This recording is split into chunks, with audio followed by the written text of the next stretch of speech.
Welcome back to Ben Rants, and when I was a kid, come up with your own opening.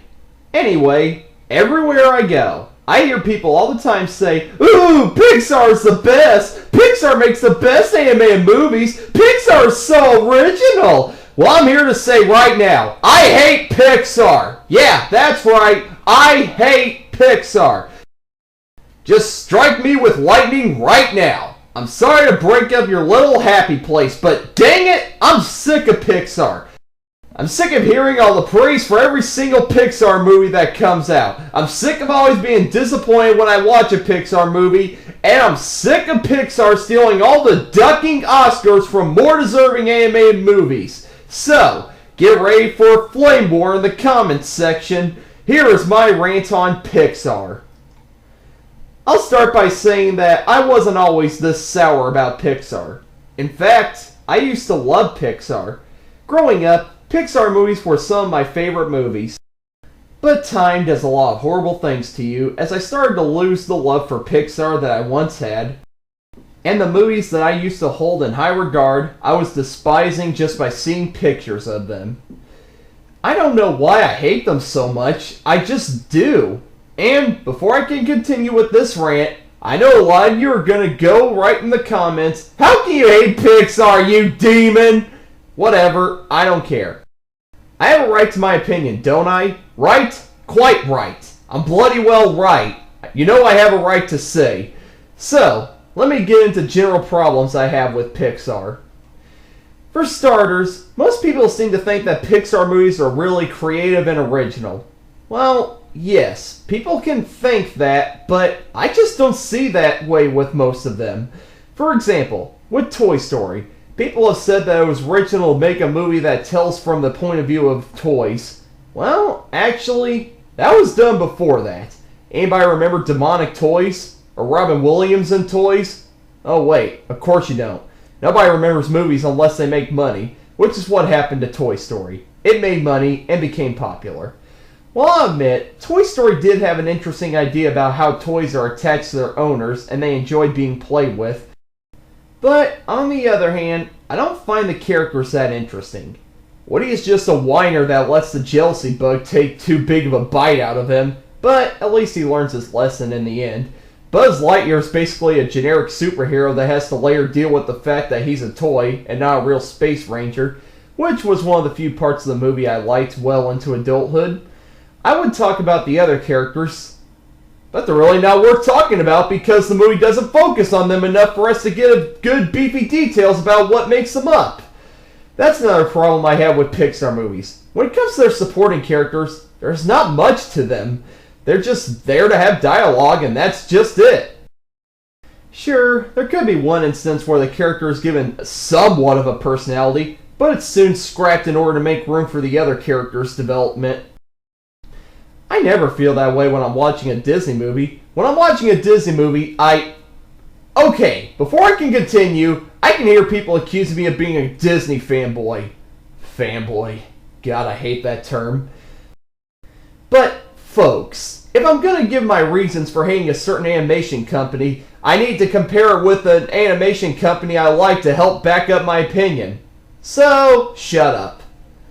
Anyway, when I watch a Disney movie, I feel that every character has a purpose, no matter how small. Even characters that we don't even know the names of are used to deliver at least one funny joke.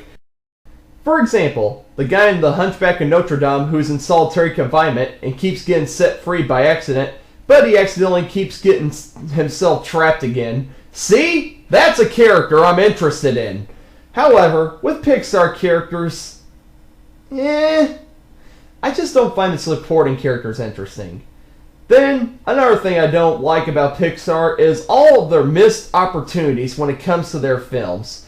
They make films where we can see into the world of non-humans and that it has so much story potential, but they blow it. All the time. For example, Monsters, Inc. God, I hate this movie. Why do I hate this movie so much? Well, it's a movie about monsters.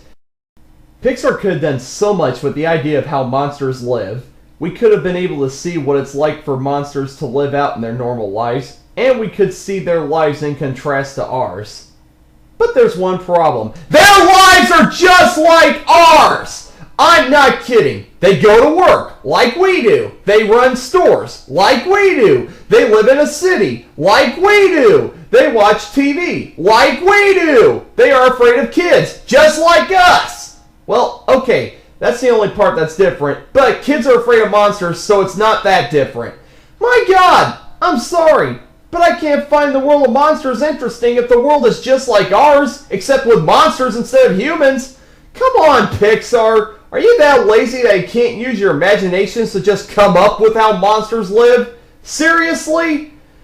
Also, if they're afraid of kids, then why the heck are they going into the human world to scare them? Well, because when kids scream, it powers Monsteropolis. Well, that's reasonable. Oh wait, no it isn't! Remember the part in the movie where the kid bites Mike's hand and he screams, which causes a power surge? Their own screams give them electricity! Wow, that's a plot hole everybody seems to ignore.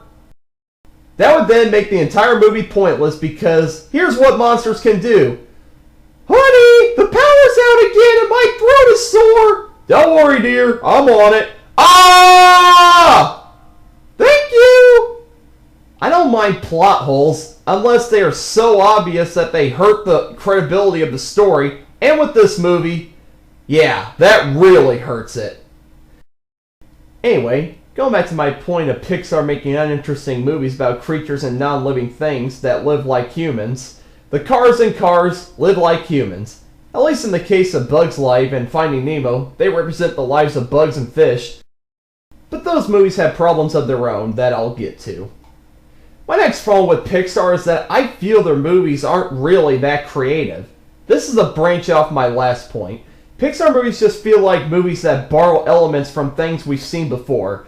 For example, in the case of the really overrated Incredibles, I hear people say that that movie is interesting because it's a superhero family.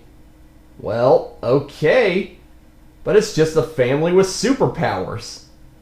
That's it. The dad goes through his midlife crisis, the sister and brother fight each other, the mom is trying to be supportive, and the baby is the baby.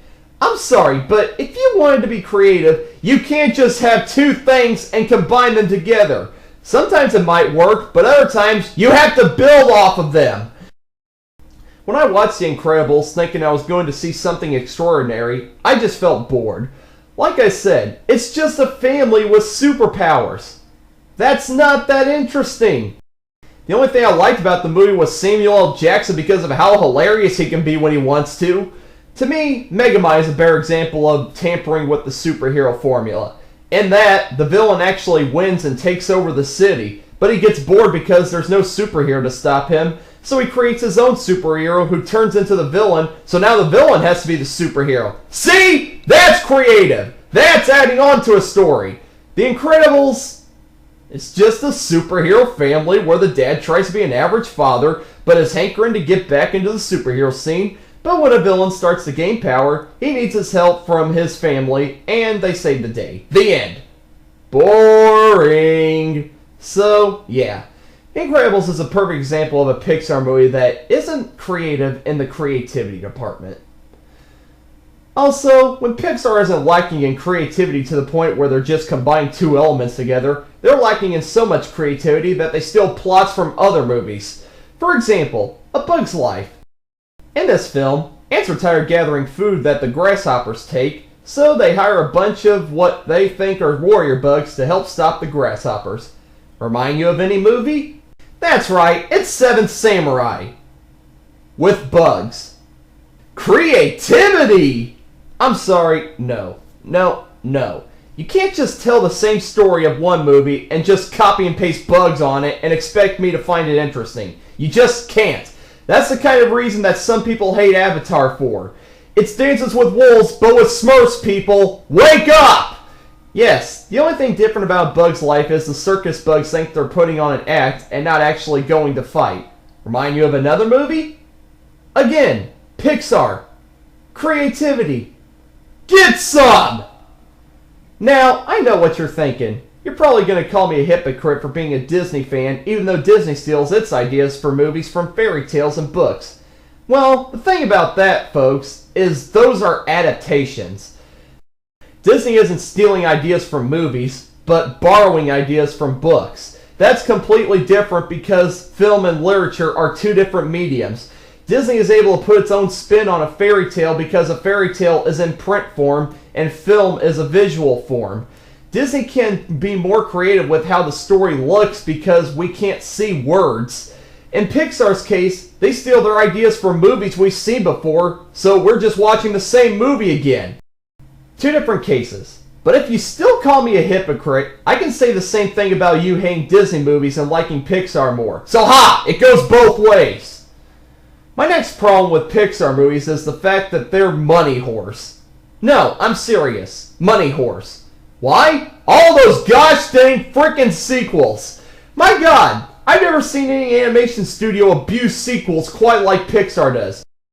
Why do I hate Pixar making sequels so much? It stops them from telling different stories with different characters.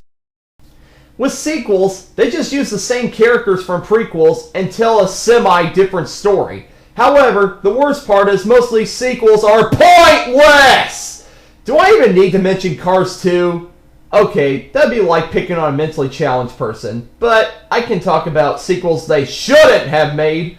For example, Finding Dory.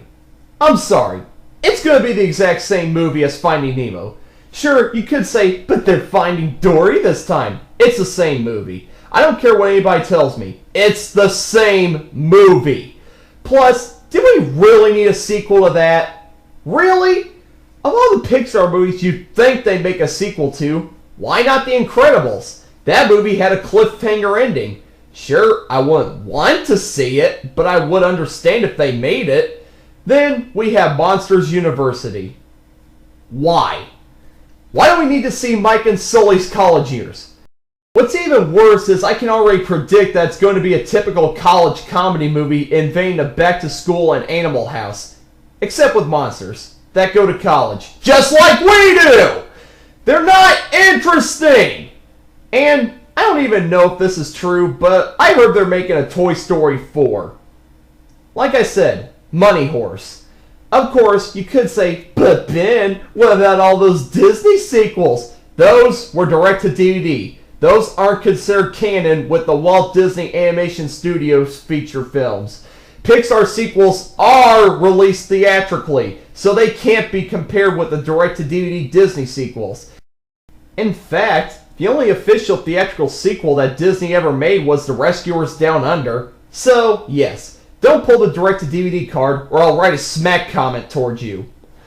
Finally, my biggest problem with Pixar movies is that I feel they're the same movie over and over again. You're probably wondering how that's possible, but let me explain. It seems that all of Pixar movies have a duo in them. The duo always has their issues with each other, and then they understand each other in the end. I'm serious. Out of the ones I've seen, the only one where it wasn't the case was A Bug's Life. Then, if that isn't enough, there's always a quote or some kind of occurrence that appears in the middle of a Pixar movie that's said or done to the main character that the main character doesn't seem to be influenced by, but then it's later brought up in the end as some kind of moral. Example, Cars. It's just an empty cup. And in Toy Story, falling with style. There's probably some more, but I'm not remembering any at this point.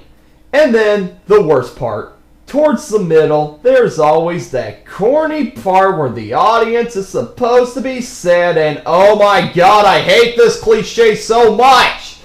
At least with Disney movies, characters die. I have a reason to be sad because characters I've grown attached to die. From what I've seen, the only Pixar movies where a character dies is Finding Nemo, where Coral dies. But that death comes out of nowhere, and it didn't do anything for me because I didn't get enough time to get attached to Coral's character. I could also mention all the John Ratzenberger cameos, but he's not in every Pixar movie, so I'll let that slide. Also, this really has nothing to do with the quality of Pixar movies, but it still bothers me. Why does almost every Pixar movie that's nominated for an Academy Award win it? I'm sorry, but I don't think they deserve it. Need I remind you of the controversy Brave created when it won over Frankenweenie, Paranorman, and Wreck-It Ralph? Are you trucking me? Even some Pixar fans said that movie isn't that good. I just feel that Pixar steals the attention away from films that deserve it more. In 2009, when Up won the award for Best Animated Picture, I was ticked. I knew dang well that Coraline deserved that Oscar. That movie was a lot more creative, visually interesting, and had a better story than Up. Yes, Pixar and the Academy have a secret relationship with each other, and it steals the awards for that. Anyway, before I close out, you're probably wondering what my thoughts are on each Pixar movie. Alright, let's get this over with. Toy Story. Loved it as a kid. As an adult, it's just not as good as I remember it being. A Bug's Life. Seven Samurai with Bugs and the Three Amigos thrown in. We've been over this. Toy Story 2. Monsters Inc. They're just like us. Not interesting. And the monsters being afraid of kids joke got old quickly. Finding Nemo. Would have liked this movie better if I didn't have to hear Ellen DeGeneres' voice throughout most of it. The Incredibles. Overrated! Overrated! Cars. The less said, the better. Ratatouille. Haven't seen it, though if it's like all the other Pixar movies I've seen, I kinda don't want to. WALL-E. Started off so great, but then turned into a bland Captain Planet-esque movie.